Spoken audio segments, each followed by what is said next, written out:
आज हम लीगल जन लाइब्रेरी में जैन धर्म के 24वें और अंतिम तीर्थंकर महावीर स्वामी के जीवन, शिक्षाओं और विरासत पर चर्चा करेंगे। नमस्कार और स्वागत है एक और खास चर्चा में। आज हम भारत की आध्यात्मिक जमीन से निकले कैसे रास्ते और उसके एक महान पथ प्रदर्शक की कहानी में उतरेंगे जिनका असर आज भी महसूस होता है। जी हाँ। आज बात करेंगे वर्धमान महावीर और जैन धर्म की। हमारे पास जो सामग्री है, कुछ लेख हैं, कुछ एनसाइक्लोपीडिया के अंश, वो उनके जीवन, उनकी शिक्षाओं और जैन धर्म के उन खास सिद्धांतों पर रोशनी डालती हैं जो इसे बाकी भारतीय दर्शनों से काफी अलग करते हैं। बिल्कुल। तो हमारा मकसद है इन स्रोतों से वो खास बातें निकालना जो महावीर और जैन धर्म को समझने के लिए जरूरी हैं। जैसे सबसे पहले तो यही कि महावीर असल में कौन थे।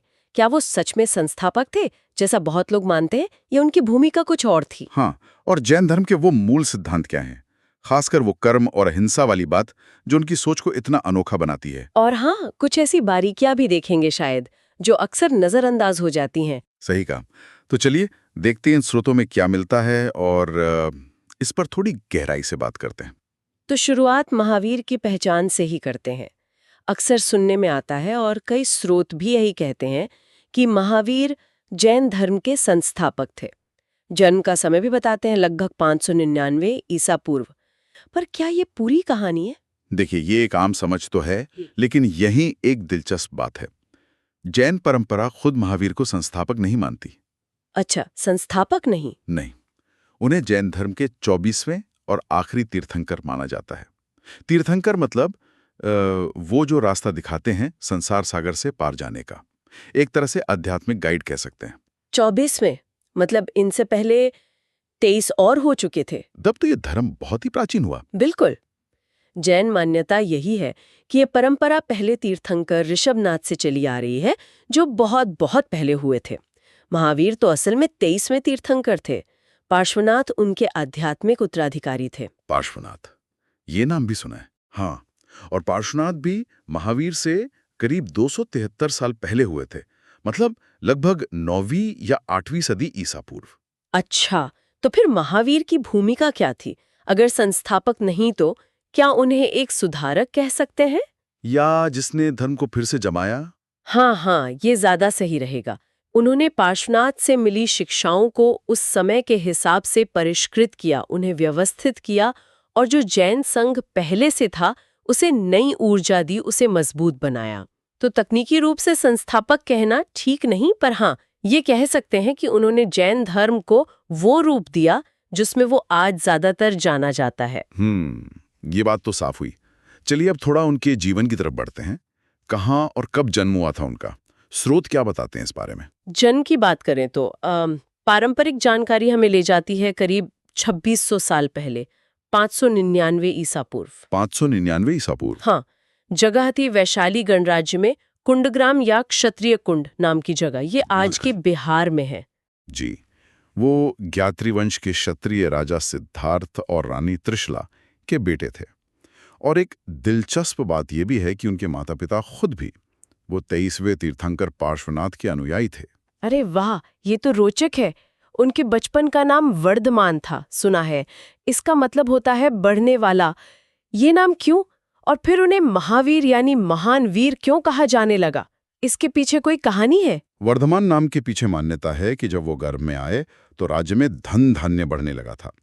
और महावीर, इसके बारे में कहा जाता है कि देवताओं ने उन्हें ये नाम दिया था उनकी अद्भुत सहनशीलता और साहस देखकर। खासकर जब वो साधना कर रहे थे, बहुत कठिनाइयां झेली उन्होंने। अच्छा। उनके और भी नाम मिलते हैं स्रोतों में, वीर, अतिवीर और जिन। जिन का मतलब होता है विजेता, जिसने अपनी इंद्रियों को, अपने कर्मों को जीत लिया हो। और इसी जिन शब्द से जैन बना है।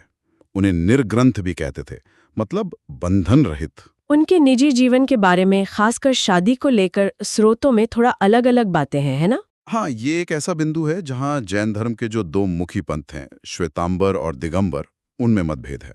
हाँ, श्वेतांबर और दिगंबर। श्वेतांबर मानते हैं कि उनका विवाह हुआ था यशोदा नाम की राजकुमारी से, और उनकी एक बेटी भी थी, प्रियदर्शना। उन्हें अनुज्जा भी कहते हैं। अच्छा। और दूसरी तरफ दिगंबर परंपरा कहती है कि महावीर ने कभी शादी नहीं की, वो बाल ब्रह्मचारी थे। तो ये दिखाता है कि कैसे समय के साथ एक ही व्यक्ति के बारे में अलग अलग मान्यताएं बन जाती हैं। और फिर लगभग 30 साल की उम्र में उन्होंने सब कुछ छोड़ दिया, राजपाट, परिवार, सब, सत्य की खोज में। बिल्कुल। स्रोत यही बताते हैं। करीब 30 साल की उम्र थी। उन्होंने परम सत्य की तलाश में वो राजसी सुख, ऐशो आराम, परिवार, सब कुछ त्याग दिया और एक तपस्वी बन गए। एक भिक्षु का जीवन अपना लिया।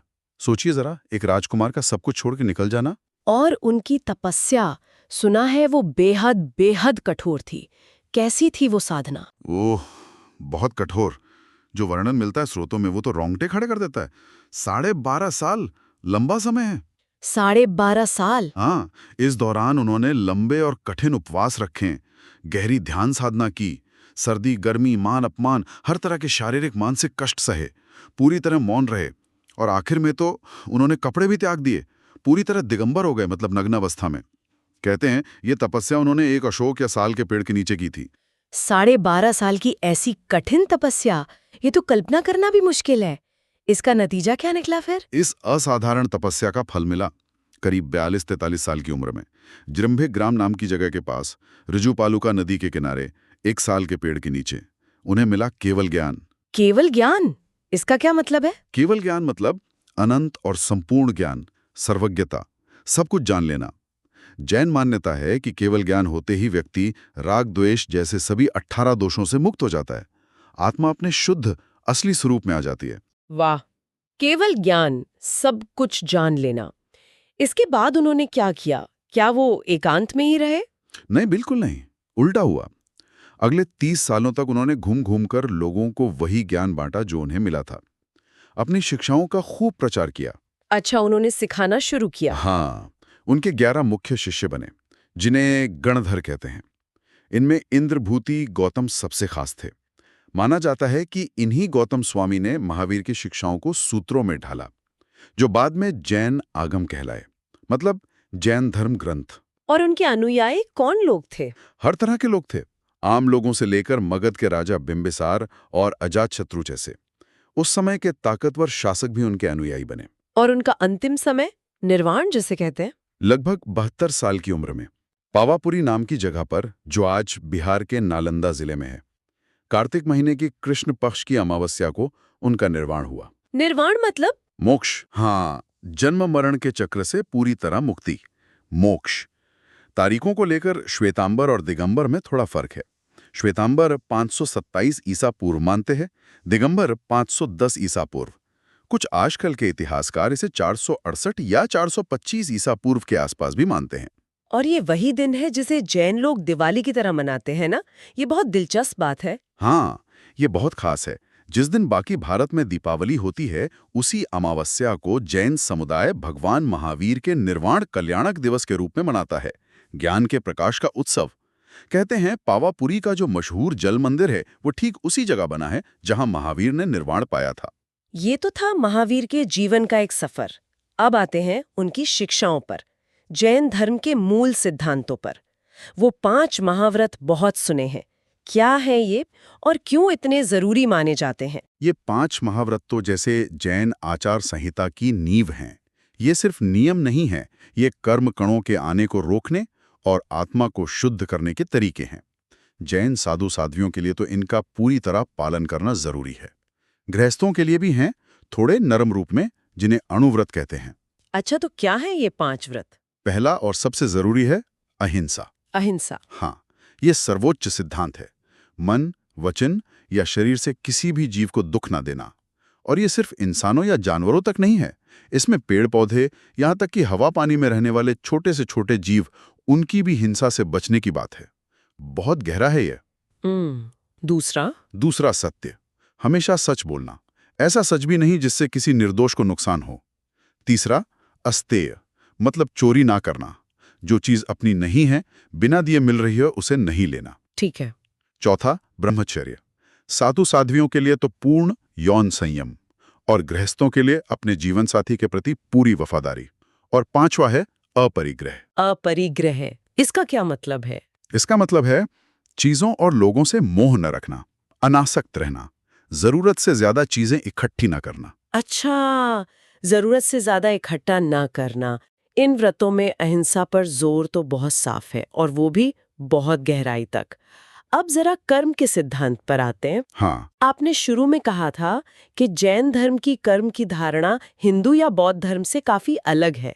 क्या फर्क है ये? हाँ, और यही जैन दर्शन बहुत ही अनोखा हो जाता है।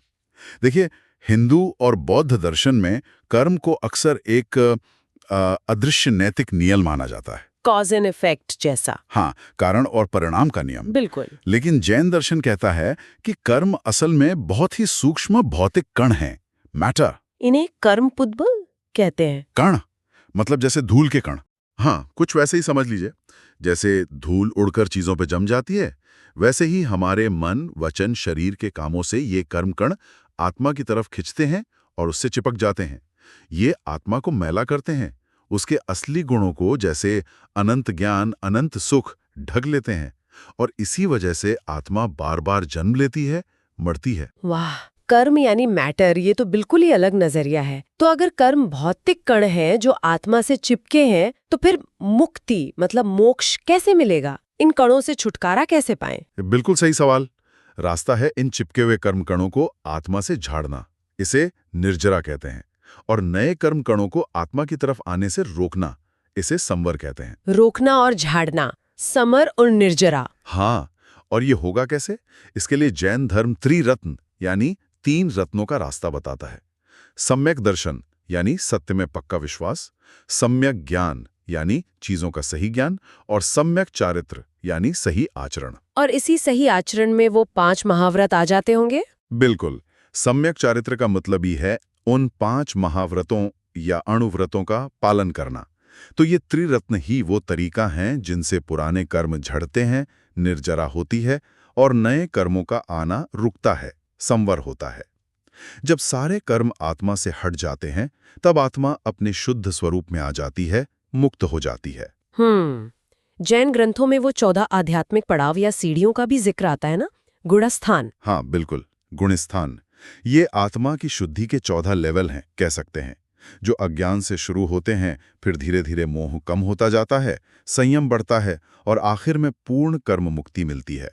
14वें गुणस्थान के बाद आत्मा हमेशा के लिए जन्म मरण से मुक्त। जैन दर्शन का एक और बड़ा सिद्धांत है अनेकांतवाद। ये सुनने में थोड़ा मुश्किल लगता है, आसान शब्दों में समझाएंगे ये क्या है? हाँ, अनेकांतवाद। इसे समझने के लिए वो अंधे और हाथी वाली कहानी सबसे अच्छी है। हाँ, सुनी है। कई अंधे एक हाथी को छूकर बताते हैं कि वो कैसा है। कोई पैर छूकर कहता है खंबे जैसा है, कोई पूंछ छूकर कहता है रस्सी जैसा, कोई सूंड छूकर कहता है सांप जैसा। सब अपने अपनी जगह ठीक कह रहे हैं ना, पर सच अधूरा है। अधूरा सच। हाँ, अनेकांतवाद यही कहता है कि सच्चाई या वास्तविकता बहुत जटिल है, उसके अनेक पहलू हैं, अनेक अंत हैं। किसी भी एक नजरिए से उसे पूरा नहीं समझा जा सकता। हमारी भाषा भी पूरी सच्चाई बताने में पूरी तरह सक्षम नहीं है, वो सिर्फ एक पहलू, न्याय, बता सकती है। तो इसका मतलब हुआ कि हमें दूसरों के नजरिए को भी समझने की कोशिश करनी चाहिए, क्योंकि उसमें भी सच्चाई का कोई हिस्सा हो सकता है। ये तो आज के जमाने के लिए बहुत जरूरी सीख लगती है, जहां सब अपने अपने सच को ही पूरा सच मानकर बैठ जाते हैं। बिल्कुल। अनेकांतवाद सिर्फ एक फिलॉसफी नहीं है, ये टॉलरेंस, खुलेपन और डायलॉग का एक गहरा आधार है। ये सिखाता है कि अलग अलग विचारों का सम्मान करो और समझो कि परम सत्य शायद इन सभी को मिलाकर ही बनता है। सही बात है। और एक और शब्द आता है भेद विज्ञान। इसका क्या मतलब है? भेद यानी फर्क, विज्ञान यानी जानना। तो भेद विज्ञान का मतलब हुआ फर्क को जानना। किस चीज में फर्क? आत्मा, जीव, और अनात्मा, अजीव में। अनात्मा में हमारा शरीर, हमारा मन, हमारी इंद्रियां, कर्म, ये सब आ जाता है। भेद विज्ञान का अभ्यास है लगातार खुद को ये याद दिलाना और महसूस करना कि मैं ये शरीर नहीं हूं, मैं ये मन नहीं हूं, मैं ये कर्म नहीं हूं, मैं इन सब से अलग हूं, एक जानने देखने वाली शुद्ध चेतना हूं। अच्छा, आत्मा और शरीर को अलग अलग करके देखना। हाँ, जब ये समझ गहरी होती है तो चीजों से मोह अपने आप कम होता है, वैराग्य आता है और आत्मा मुक्ति की ओर बढ़ती है। हमने पहले श्वेतांबर और दिगंबर मतभेद की बात की थी। क्या महिलाओं की मुक्ति को लेकर भी उनके विचार अलग अलग हैं? श्रोत क्या कहते हैं इस बारे में? हाँ, इस मुद्दे पर दोनों संप्रदायों में साफ फर्क है, जैसा श्रोत भी बताते हैं। दिगंबर मान्यता ये है कि स्त्री अपने शरीर की वजह से उसी जीवन में सीधे मोक्ष प्राप्त नहीं कर सकती।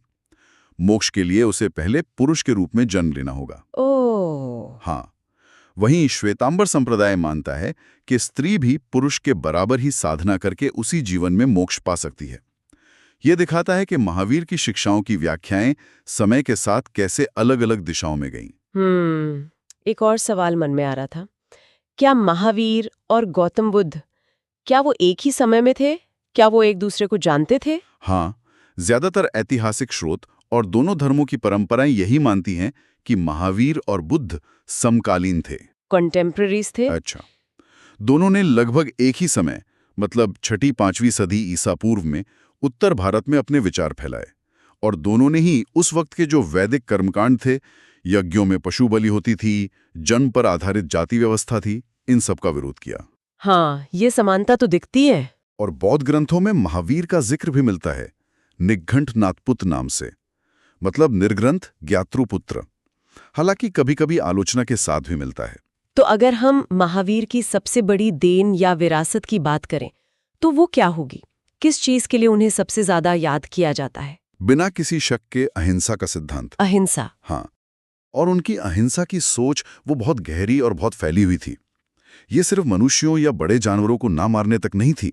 उन्होंने पेड़ पौधों, यहाँ तक कि हवा, पानी, मिट्टी, आग में रहने वाले, आंखों से न दिखने वाले छोटे से छोटे जीवों को भी चोट न पहुंचाने की बात कही।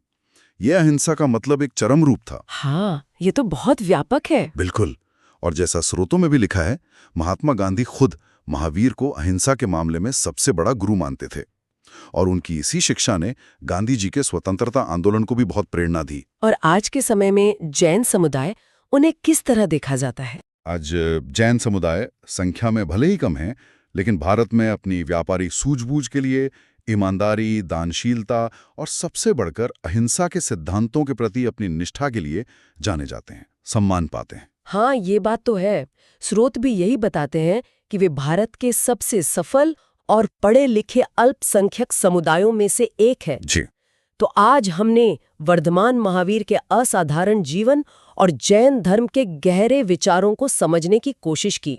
उनके वो 5 महाव्रत, कर्म का वो अनोखा भौतिक सिद्धांत, सच्चाई को अनेक कोणों से देखने वाला अनेकांतवाद और सबसे बढ़कर अहिंसा पर उनका जोर। ये सब बातें 2500 साल बाद भी हमें सोचने पर मजबूर करती हैं और सच कहूं तो बहुत प्रासंगिक लगती हैं। बिल्कुल। और अगर एक आखिरी विचार श्रोताओं के लिए छोड़ना हो तो वो शायद महावीर की अपरिग्रह की शिक्षा से जुड़ा हो सकता है। अपरिग्रह? हाँ, जरूरत से ज्यादा इकट्ठा ना करना। हाँ, जरूरत से ज्यादा चीजों को इकट्ठा ना करना, उनसे मोह ना रखना।